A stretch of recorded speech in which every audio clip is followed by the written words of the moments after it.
درخواست مسترد کر دی ہے۔ کیا علی امین گنڈاپوری یہ کس کے پیغام لے کر گئے؟ یہ سوال اہم ہے۔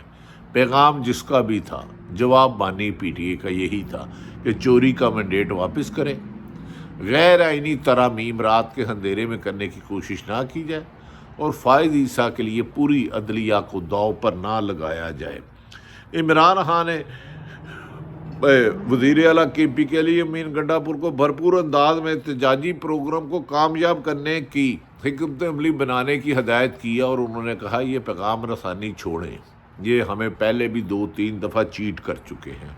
اب عوام نے ایک جو قدم اٹھایا ہے آزادی کا، تو یہ آزادی کے حصول کے بعد ہی ہوگا۔ دوسری طرف پولیس نے اپنا روایتی رنگ دکھاتے ہوئے پی ٹی آئی کے رہنماؤں کے گھروں میں چادر چار دیواری کا تقدس پامال کر کے رات کے اندھیروں میں چھاپے مارنے بھی شروع کر دی ہیں، تاکہ عوام کے جمع غفیر کو گھروں تک محصور کیا جائے اور پکڑے جانے والوں کو مختلف جیلوں میں بند کیا جائے یا تھانوں میں لاپتہ کیا جائے۔ پنجاب پولیس نے لاہور میں میاں اسلم اقبال، جو عرصہ دراز سے نہیں اور چند روز قبل انہیں بڑا ایک سیریس آپریشن ہوا اور اللہ تعالیٰ نے ان کو نئی زندگی دی۔ اب پنجاب حکومت کی گھبراہٹ اور لاہور پولیس کی اندھیرا نگری دیکھیں کہ انہیں پتہ ہے کہ میاں اسلم اقبال عرصہ دراز سے یہاں تک کہ اپنی بیٹی کی رخصتی پر، شادی پر بھی نہیں آ سکے، آئے اور چند دیر کے لیے ڈیرے پر ایک بار پھر چھاپا مارا۔ کیا یہ پولیس اندھی ہے، بیوقوف ہے کہ انہیں پتہ ہے ایک بندہ شہر میں نہیں ہے اور پھر اس کے گھر میں جا کے توڑ پھوڑ کرنا کسی بھی لحاظ سے آئینی اور قانونی نہیں بلکہ قانون شکنی ہے؟ اسلام آباد میں پی ٹی آئی رہنماؤں کے گھروں میں بھی چھاپے مارنے کی اطلاعات مختلف آ رہی ہیں، اور صرف رہنما اور کارکنوں نہیں بلکہ ان کے رشتہ داروں کے گھروں میں بھی پکڑ دھکڑ کا سلسلہ تیزی سے شروع کر دیا گیا ہے۔ لیکن عوام بھی شاید اب ہر گھر سے ایسی موومنٹ نکلتی ہے کہ پولیس ایک گھر میں چھاپے مارتی ہے تو لوگ پھر جب احتجاج کی کال ہوتی ہے تو جوک در جوک ہر رکاوٹ کو عبور کر کے آزادی کی جدوجہد کے لیے میدان میں نظر آتے ہیں، اور پھر پولیس کو پیچھے ہٹنا پڑتا ہے۔ میاں والی میں راستے بند کرنے کے لیے کنٹینرز کو بڑی تعداد میں کنٹینرز تو ایسے کھڑے کرتے ہیں جہاں کہ کروڑوں روپے کا سامان ہوتا ہے، اربوں روپے کا سامان ہوتا ہے، خراب ہو جاتا ہے، جیسے مولی گاجریں اکٹھی کریے، کنٹینرز کو سڑک کنارے روک لیا گیا ہے۔ ناظرین، میاں والی جہاں عمران خان کا بیسیکل ضلع ہے اور جہاں سے ہمیشہ وہ نشست جیتتے ہیں، شاید میاں والی کے عوام حکومت کی فسادیت اس طرح برداشت نہ کرے۔ ممکن نہیں کہ اس شہر میں چادر چار دیواری کا تقدس پامال کے خواتین کی اگر بے حرمتی کرنے کی کوشش کی گئی تو شاید ری ایکشن زیادہ خوفناک آ سکتا ہے۔ آئینی ترمیم منظور کرانے کے لیے پلان بی پر حکومت بھی تیزی سے عمل کیا جا رہا ہے کہ کسی طرح سے وہ خرید و فروخت کی منڈی لگا سکے اور عوام کے چوری کے مینڈیٹ سے بننے والی حکومت پی ٹی آئی کے لوگوں کو توڑ سکے۔ سپریم کورٹ میں 63A کی نظر ثانی کیس کے سماعت کے دوران سماعت ہوئی۔ جسٹس منیب اختر کے واضح موقف اور بینچ کی تشکیل پر آئینی اعتراضات، قانونی اعتراضات کے باوجود چیف جسٹس نے بینچ ہی تبدیل کر دیا گیا، اور ماضی میں خود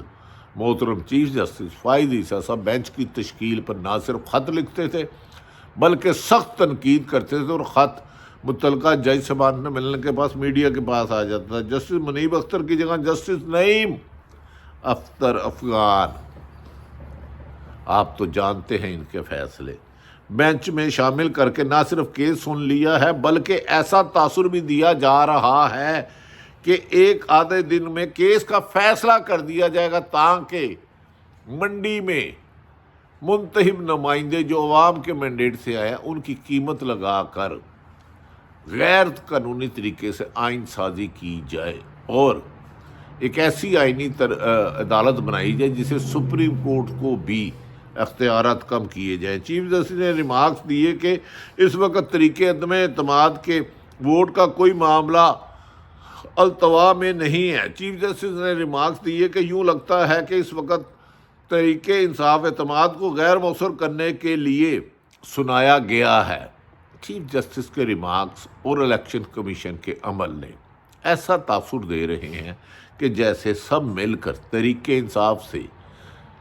کو مائنس کرنا چاہ رہے ہیں، لیکن عوام یہ ہے کہ وہ ہر ظلم اور فسادیت کا مقابلہ اپنی ایسی حکمت عملی سے کرتے ہیں کہ حکومت چاروں خانے چت ہو کر شکست کی طرف تسلیم کر لیتی ہے۔ چیف جسٹس یہ کیوں بھول رہے ہیں کہ اس وقت حکومت کو آئینی ترمیم کرنے کے لیے نمبر پوری کر رہی ہے، چاہے اس کے لیے غیر آئینی طریقہ بھی ہو۔ اگر سپریم کورٹ ووٹ شمار کرنے کا فیصلہ، یعنی کہ سپریم کورٹ کا ماضی میں ہے کہ نہ ووٹ گنتی کی جائے گی بلکہ نااہل کر دیا جائے گا، اب کوشش کی جا رہی ہے کہ ووٹ ڈلوایا جائے، چاہے 50 کروڑ روپے مبینہ طور پہ دیا جائے، لیکن ووٹ شمار ہو۔ اگر سپریم کورٹ ووٹ شمار کرنے کا فیصلہ کر دیتی ہے تو پھر ہارس ٹریڈنگ کی، یعنی کہ جیسے 1985 میں چھانگا مانگا منڈی لگی تھی، ایک ہارس ٹریڈنگ کی نئی منڈی کھل جائے گی جس سے عوام کے ووٹ کو فروخت کیا جائے گا۔ یہ معاملہ بھی ایسا ہی ہے جو آئینی ترمیم کے لیے آئینی عدالت کے قیام سے جڑا ہوا ہے، جس میں مجوزہ طور پر چیف جسٹس فائز عیسیٰ کو تعیناتی کیا جانا مقصود ہے۔ اس کیس میں چیف جسٹس فائز عیسیٰ کس طرح انجان رہ سکتے ہیں، یہ بات روز روشن کی طرح عیاں ہے۔ حکومتی وزراء نے جو مینڈیٹ چوری کے طریقے سے آئے ہیں، ایک بار پھر مولانا فضل الرحمان کے گھر چکر لگانا شروع کر دیے ہیں، جبکہ کچھ لوگ کہہ رہے ہیں کہ کچھ حکومت کے لوگ بھی کہہ رہے ہیں مینو نوٹ دہا میرا موڈ بنے، میرا ووٹ لے لے۔ کیا عوام کے اعتماد کو بیچ کر اور چند پیسوں کی غرض سے ایسی آئینی ترمیم جسے سپریم کورٹ ختم کر سکتی ہے، اس کی پریکٹس ملک کی جمہوریت کے لیے نقصان دہ ہے۔ بلاول بھٹو جو بے نظیر بھٹو کے صاحبزادے ہیں، بار بار کہہ رہے ہیں کہ وہ آئینی عدالت بنا کر رہیں گے، جبکہ ماضی میں مساق جمہوریت کیا بلاول صاحب اس لیے کیا تھا کہ منتخب اراکین کی خرید و فروخت کی جائے۔ انہوں نے تو یہاں تک بلاول بھٹو نے کہہ دیا کہ اگر آئینی عدالت بناتا ہے تو اس کو نہ ماننے والوں کو سیاست بھی چھوڑ دینی چاہیے۔ سیاست انہیں چھوڑنی چاہیے جنہوں نے اپنے نانے کا مشن چھوڑ دیا،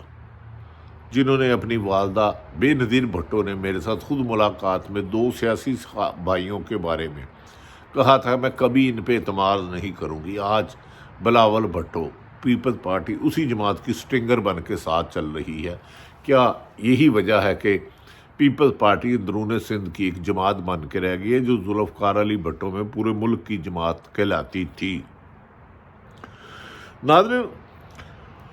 انہوں نے کہا وکالت بھی اب دیکھنا یہ ہے کہ اس سارے معاملے میں سپریم کورٹ کے ان 8 ججز صاحبان کا کیا رد عمل آتا ہے جنہوں نے محسوس رشتوں کا کیس کا فیصلہ سنایا تھا، اور 8 ججز میں سب سے اہم رد عمل جسٹس منصور علی شاہ جو 3 سال کے لیے اکتوبر میں اسی ماہ چیف جسٹس بنیں گے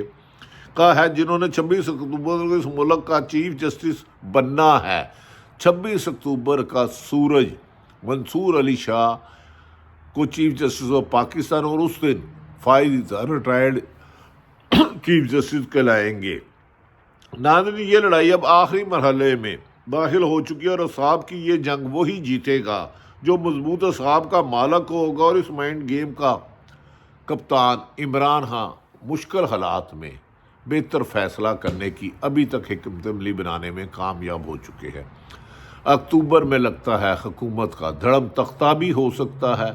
لیکن اگر آئین پہ، عدالتوں پہ حملہ کیا گیا تو پھر ملک میں انصاف کا حصول مشکل ہو جائے گا۔ دیکھنا یہ ہے کہ آنے والے چند دنوں میں